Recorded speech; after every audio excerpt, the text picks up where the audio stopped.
বাচ্চার স্কুল ছুটি হলেও যেতে পারি না তার কাছে প্রতিবার। আমার জীবনে যে হাজারো বাধা, কেউ নেই বোঝবার। দু একবার যে যেতে পারি, এটাই বা কম কিসের আর।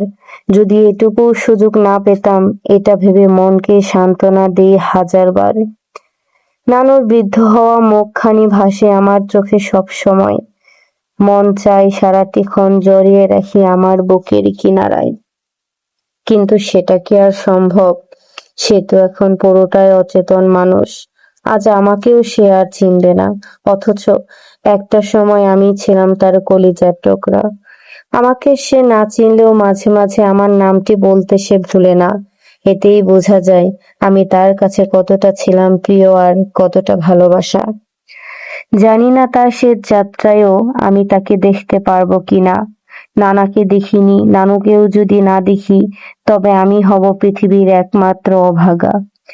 যদিও কখন কার মৃত্যু হয় সেটা বলা যায় না। এমনও তো হতে পারে সে থাকবে আরো অনেক দিন, কিন্তু আমি আর থাকবো না। জানি না কি আছে লেখা ভাগ্যে, জানি না কে যাবে কার আগে।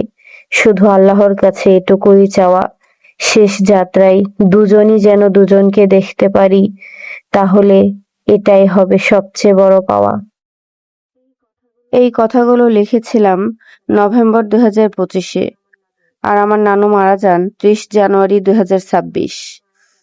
তাকে আমি শেষ দেখাটা দেখতে পেরেছিলাম, কিন্তু তার সাথে আমার শেষ কথাটা হয়নি। তাকে আমি শেষবারের জন্য স্পর্শ করতে পারিনি। আমি তাকে খুব মিস করি।